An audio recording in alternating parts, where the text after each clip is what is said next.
At ito na nga, ang kailangan natin ay ang timba at ang sabon. Bali, ang gagawin natin ngayon ay manual na pagkakarwash ng ating motorsiklo. First ever carwash ng ating motor to. Una, syempre, basahin muna natin para lumambot at madaling makuha yung mga alikabok at dumi. O, diba? Yan. Tuloy-tuloy nyo lang nabasahin yung mga parte ng motor natin para madali nang mabaklas yung mga alikabok na nakadikit sa kanya. Take note guys, pag magmamanual car wash kayo, ang uunahin yung sabunin ay yung mga parteng nasa itaas. Wag na wag yung sisimulan doon sa gulong, wag. Kasi baka merong mga contaminants yan, magagasgas yung ating fairings. Dapat doon muna tayo magsisimula sa taas, yan, sa bangko, sa head, sa taas, sa panel board. Doon sa mga parting taas niya na hindi masyadong nakokontamina ng mga small particles like buhangin para walang maging problema doon sa ating fairing. Sa taas muna tayo magsisimula. Bali, fast forward ko muna.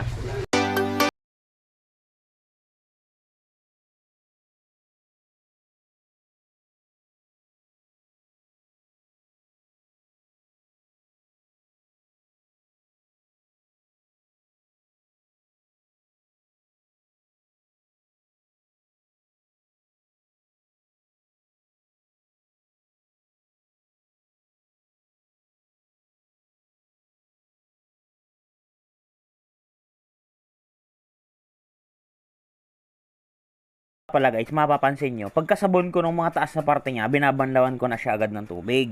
Kasi ang gamit natin dito guys ay yung powdered soap.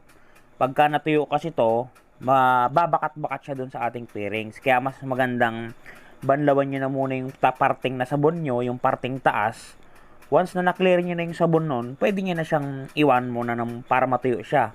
At para lumipat na kayo dun sa mga babang parte niya. Mabilis ang carwash lang to guys, para alam nyo. Itong technique na to ay para makaiwas tayo dun sa makikita nyo mga parang mga gasinulid na gasgas. Kasi minsan nangyayari talaga yun eh.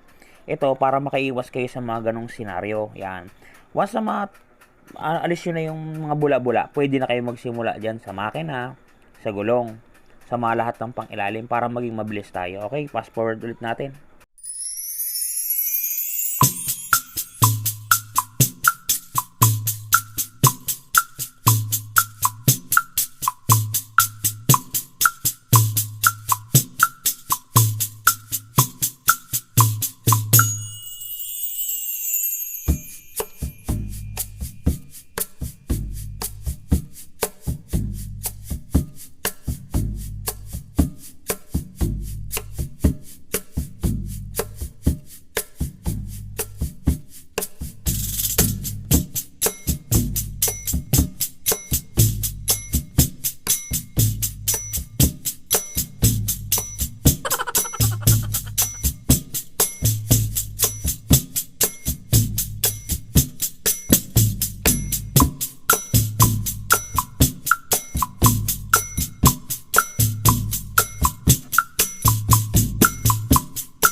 At ayun na. Banlawan na natin agad para mabilis ang banlaw lang to. Buhos-buhusan nyo lang para matapos na agad. Yan, dito kung mapapansin nyo, tapos na tayo magbanlaw. Kinuha ko na yung ating lumang chamois. Chamois yan, nabili lang sa Shopee. 45 pesos. Yan ang gagawin nating pangtuyo. At yun, tuloy-tuloy lang ang pagpapatuyo natin. Yan, once na makuha na natin lahat yung basa sa labas, i-side stand nyo guys. Mapapansin nyo, magtutuluan palalo yan. Hayaan nyo lang siya naka-side stand para yung mga tubig na naipon dun sa mga nakalock na lugar ay tumapon. Yan mapapansin nyo, panay ang patak dun sa mga gilid. Pag na-stuck kasi yun dun, pangit. Magsisimula ng corrosion yon, papangit yung ating mga parte ng ating motor na nakukulob-kulob niya. Yan. Hayaan nyo lang siya naka-side stand. Yan. Punas-punasan nyo na lang yung nakikita nyo mga tumutulo-tulo pa dyan. Maganda sana yan. Meron tayong pang-ihip eh. Pero yun, minano-mano ko na lang. Lakas pa. Para compressor May kasabihan nga eh. Yung may-ari, 5 minutes lang maligo. Yung motorsiklo nila, 1 hour, 30 minutes to 1 hour ang liguan niyan. Yan, ibalik nyo na ulit sa pagkaka-center stand para yung mga dinaanan ng mga pumatakan nyo na punasan nyo. Yan.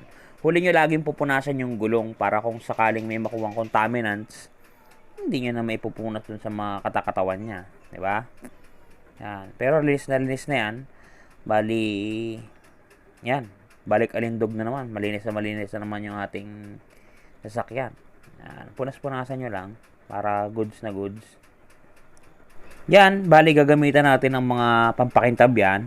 Una sa listahan na balak kong gamitin. Balak lang balak kong gamitin sa kanya ay ang BS1. Yan. Sumunod, yung nabibili sa TikTok. Yung parang tire block siya. Yan. Pero parang tire block na parang hindi. Sumunod, yung siyempre yung sariling produkto natin. Si Ron Magic Gatas. Diba?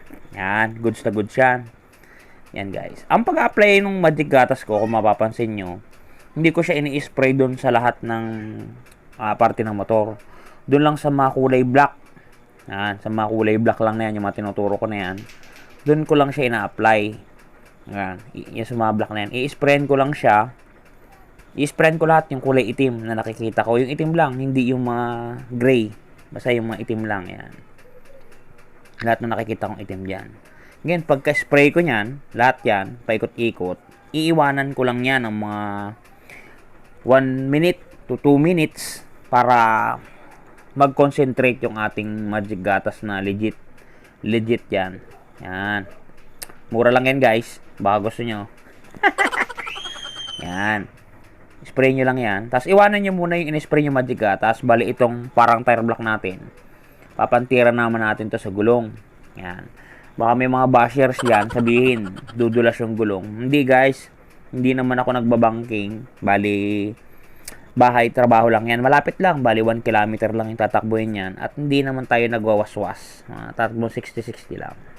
Yan. Yung gilid lang naman ang lalagyan natin para maganda yung pagkakulay itim niya. Yan. Ganun lang. Para hindi lumuma agad yung ating brum brum kasi mahal din ang ginastos natin dyan. Dapat alagaan natin yan. Yan lang naman. Yun, pagka napunasan mo na yun, all goods na igulong. Diba? Tago na natin to, baka madengkwat pa ng iba.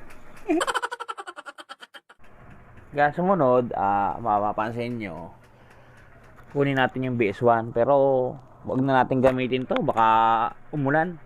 Kaya ganda-ganda ng panahon, baka umulan pa, itago na lang natin yan. Yan, ito, bali, punasan na natin si ating Magic Gatas. Bali, sa pagpunas ng Magic Gatas natin, dapat 2 basahan yung ating daladala. Kasi, yan, yung unang basahan, pang sip-sip yan para maikalat natin yung mga basa-basahan. Yan yung bunso ko, malambing yan, mapagmahal yan.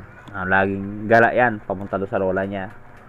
Yan, yung ate niya, lagi nandun sa loob, nagsusulat, mahilig magsulat at mag-drawing yun Yan, bali, punas-punasan lang natin na ganyan. Yan, mapapansin nyo. Yan, bali, punasan nyo ng paikot. Yan. Medyo pinabilis ko na yung ating galawan para hindi nakakainip. Yan, lahat lang naman ang pupunasan nyo dyan, lahat ng nilagyan nyo ng gatas na kulay black para mabilis lang talaga siya. Once may kalat nyo, kuha ulit kayo ng another basahan. Yan. Yan ay yung pinakapang final touch nyo. Makikita nyo, napakakintab na magiging resulta nyan. Parang bagong bago, pero bago pa naman talaga ating sniper. Parang 60 km pa lang ang tinatakbo nyan. Napakadalang ko lang magamit. Punasan nyo lang para goods na goods.